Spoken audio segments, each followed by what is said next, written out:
Welcome back, and today I am going to show you how to make a very grungy tag and how to make most use of your embossing glaze and ink. I started with an Etcetera tag and a piece of paper that I glued on top of it with the Collage medium. I always think that is a good base to start with, so you do not have an empty tag, but something is there to work on.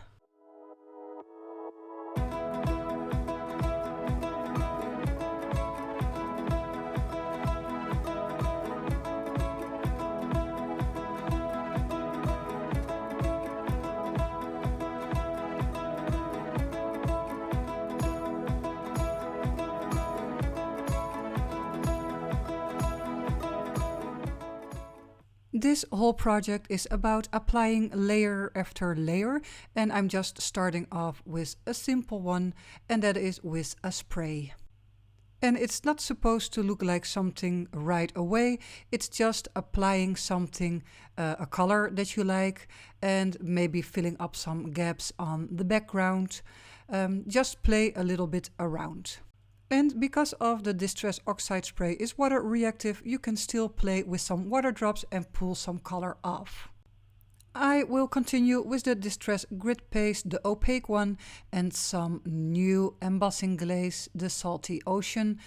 I'm going to apply it through a stencil and right away sprinkle the embossing powder on top of that.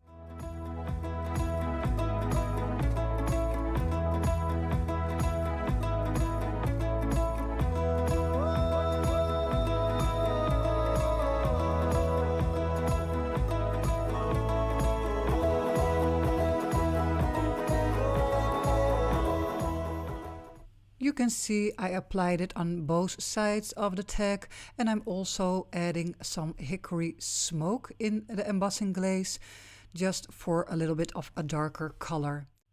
Before heating the embossing glaze, I did put the tag to the side to let it air dry. And look at that beautiful texture. I decided to bring in some more blues. I chose the Distress Ink Faded Jeans and just roughly with a brush put it on here and there.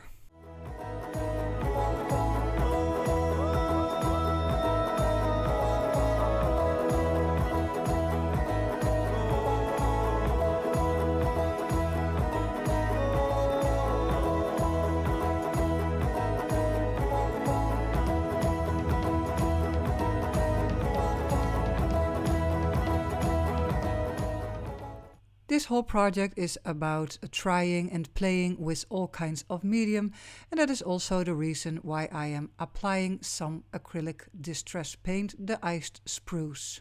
There are multiple ways to apply your paint. Right now I'm using the brayer, but you can also think about a brush, your fingertips, or maybe you want to do some splattering. Feel free and creative and try things out. From this moment on, I will go back and forth with different kinds of mediums. Right now I am brayering on the Distress Ink Faded Jeans. The brayering gives an uncontrolled effect, which I really love. I want the raised areas to be a little bit more white, so this is some white acrylic paint just to show it more. I am also using the brayer and the white paint on the tag itself, just to create some lighter areas, and make sure that you dry your project in between layers.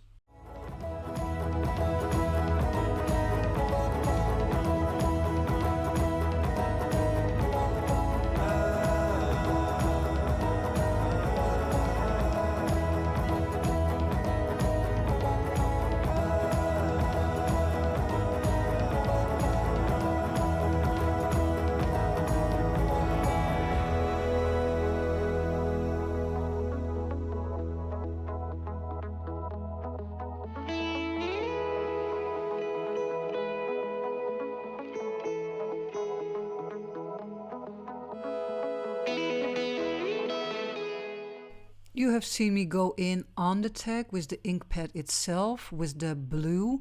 Right now I'm also doing that with the vintage photo. I really like the effect because, yeah, you're putting it on, spraying it with water, and this is what you get. Having no control over this process is really appealing to me, because when I do control some mediums or techniques, I'm going to be more perfectionist, which can be good in one way, but for me it's not working.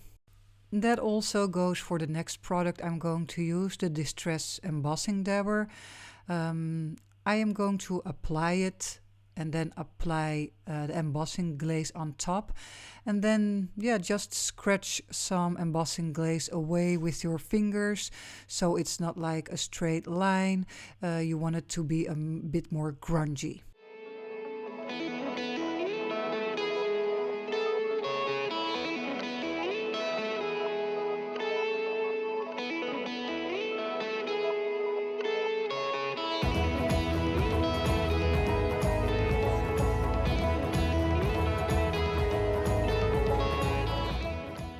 I am also going to use the dabber in the middle of the tag. Of course, the area will be a little bit bigger with the embossing glaze, but like I said before, do not be afraid and scratch away the things that you do not like, or maybe use a brush to brush it away. Only leave the amount of embossing glaze that you do like. Make sure to heat set your embossing glaze so your tag is ready for a next layer or another medium.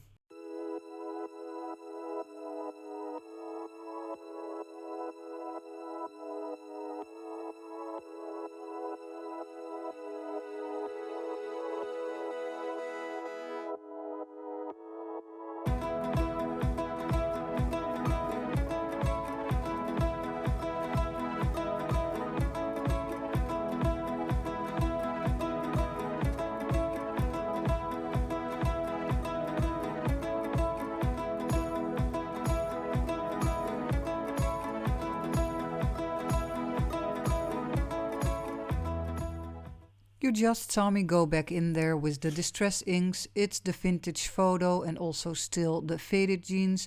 I'm going back in and out just until I am happy and satisfied with what I am doing. The background could still use some filling. That is why I chose this stencil, the digits, and just the vintage photo ink, to make it a little bit more interesting. I am especially creating more interest in the areas that are a bit lighter.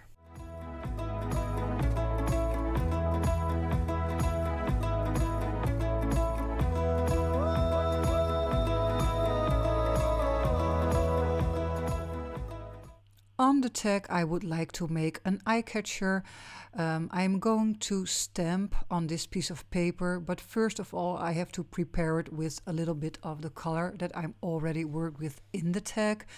So it's quite easy, the vintage photo, and just put on a little bit and spray it down with water. I love the detail of this insect, so this is going to be the one. I'm inking it up with the Jet Black Archival ink, and straight away I'm going to put some candied apple on top of it. I am doing that because only the red color is too red for me, and with the black ink underneath you will get a pretty dark red result. Look at that.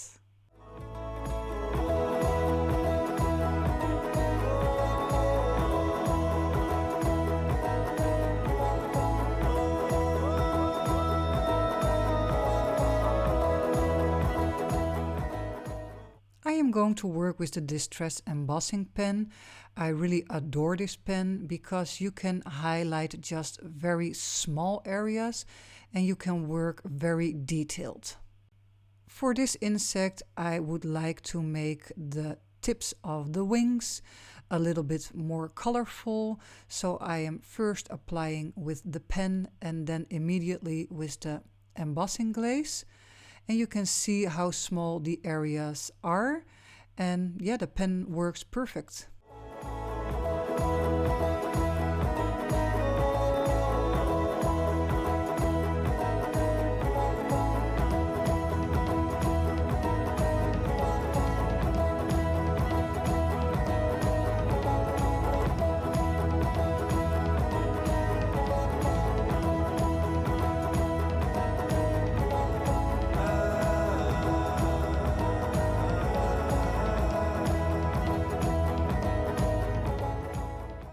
I am going to repeat those steps also with the blue color, the Salty Ocean Embossing Glaze. And now I am working with the pen on the very fine lines of the wings. You can see I'm always working on maybe a loose sheet of paper. In this case it's an old envelope, so I can catch all the leftover embossing glaze and put it back into the jar after I am done.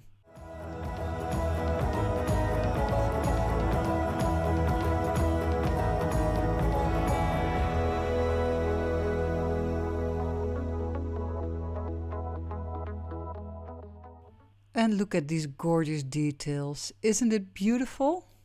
The embossing pen also gave me some new inspiration. I am going over the numbers that I already stenciled before. And right after that I'm going to put the embossing glaze on top and remove some grungy pieces with my fingers and with a little brush. And then heat set the whole piece.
The embossing pen is also a perfect tool for the lower parts and areas of the texture.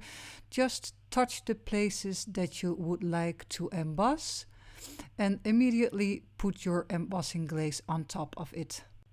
Go around the tag and hit all the spots that you like, and you can also apply it on top of already embossed glaze like we did before with the Salty Ocean.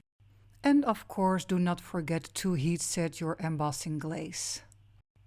I also want a little label on the tag, and I'm using a leftover piece of paper with some vintage photo in the background.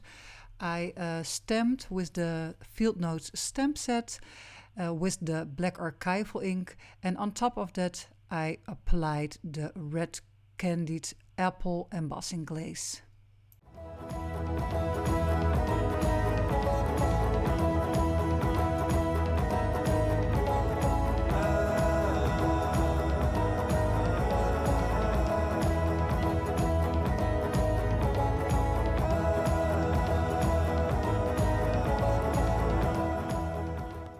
I roughened up the edges of the label, even torn a little piece of the paper off, and then it is time to find yourself a word to put on there. This is also a stamp from the Field Notes stamp set from Tim Holtz, and the word collect is perfectly fitting. I am also going back into the background of the tag.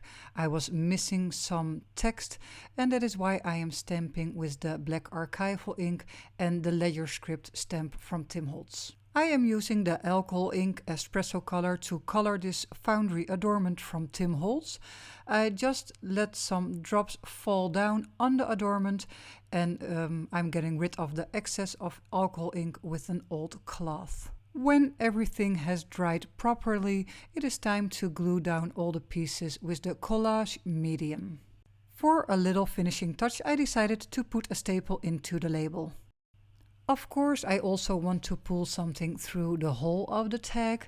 I am working on some cheesecloth right now, and you can perfectly ink that up with your Distress ink and just let it dry.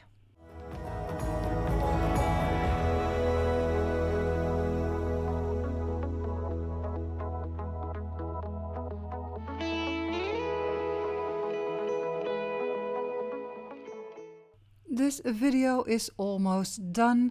I hope you liked my inspiration. When you do, please like, comment down below or subscribe to my channel. And if you want to support me, please become a patron of mine. The link will be in the description box below. Besides that, all the products that I used I linked in the description box below too.